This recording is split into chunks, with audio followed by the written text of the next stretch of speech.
Bonjour, bienvenue dans la cuisine du chef Shears. Aujourd'hui, ma recette est divisée en deux vidéos. Voir la recette du risotto à l'encre de sèche.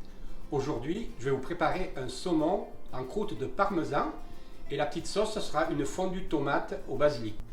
Les ingrédients nécessaires pour la recette: un beau pavé de saumon. On pourrait faire 2 portions en plat principal ou alors 4 portions en entrée chaude. Pour la croûte au parmesan, pain de mie, donc du pain tranché où j'ai enlevé la croûte. Là, je l'ai pris à la boulangerie Odo à Gatineau, excellent. Parmesan râpé finement, beurre tempéré. Ma petite sauce d'accompagnement sera une fondue de tomate. Vous pourrez aller voir la vidéo des pétales de tomate, comment monter tomates. Beurre, échalotes ciselées finement, vin blanc sec et une vingtaine de feuilles de basilic. En première étape, je vais retirer la peau du saumon, donc une petite entaille. Et là, on y va tranquillement à l'horizontale. J'aime bien faire des portions bien régulières, donc j'enlève un petit peu de saumon par-dessus, sur les côtés. J'ai coupé 4 portions entrée chaude. On va les réserver au froid pour la cuisson.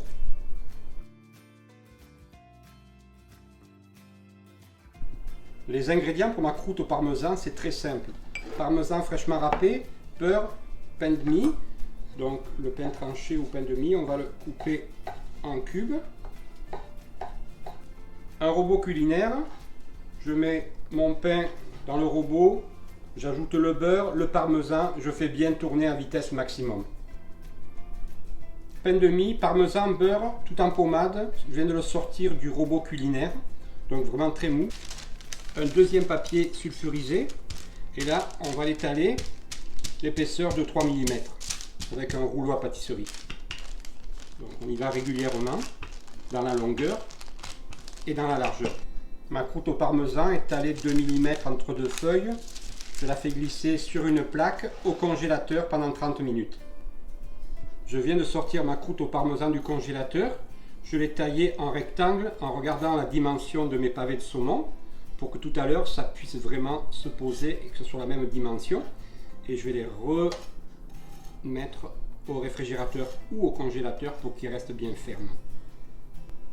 Je vais déjà faire une pré-cuisson pour mes 4 pavés de saumon.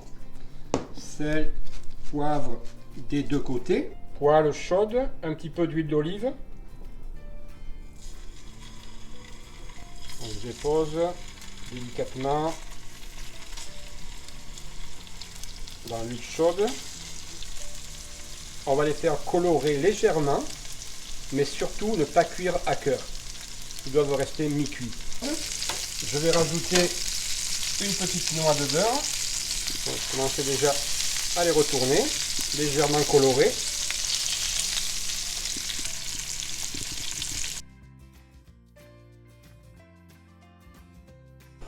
En accompagnement de mon saumon, il y aura une petite sauce, une fondue de tomate, vraiment rapide à faire. Huile d'olive, échalotes ciselées. On va laisser suer les échalotes 1 à 2 minutes, ça va être rapide. On déglace avec le vin blanc. On va laisser évaporer tout le vin blanc avant de rajouter nos tomates. Mon vin blanc rapidement à sec.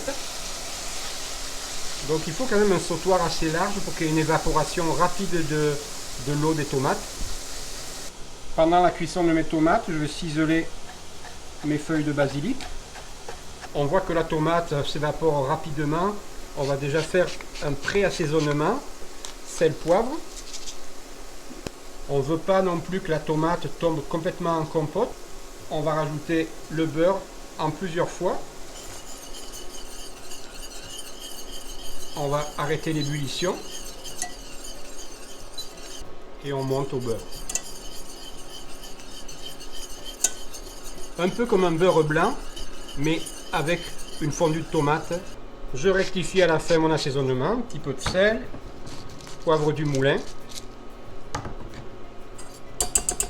Et avant de servir, on va rajouter notre basilic frais et on va le garder en attente sur le coin du fourneau. Je suis à l'étape de finir la cuisson de mon saumon. Ma petite croûte parmesan qui est encore froide, je dépose sur les petits carrés de saumon. Et là, on va enfourner pour 5 minutes à 380-400 Fahrenheit, jusque le saumon soit mi-cuit. Mon saumon vient de passer 4 minutes au four à 380-400 Fahrenheit. Il va être rosé à l'intérieur. On voit que la croûte commence à fondre. Là, j'ai changé mon fourneau, je l'ai passé à broil. J'ai fini la cuisson à broil pendant 2 minutes. Une belle couleur dorée sur ma croûte. Tous les éléments de notre recette sont prêts. On est au moment du dressage, du montage. Donc j'ai dressé mon risotto à l'encre de sèche. Je dépose dessus mon pavé de saumon en croûte de parmesan. Je vais maintenant déposer ma fondue tomate autour du risotto. On veut garder bien sûr la croûte bien dorée, on ne va rien déposer dessus.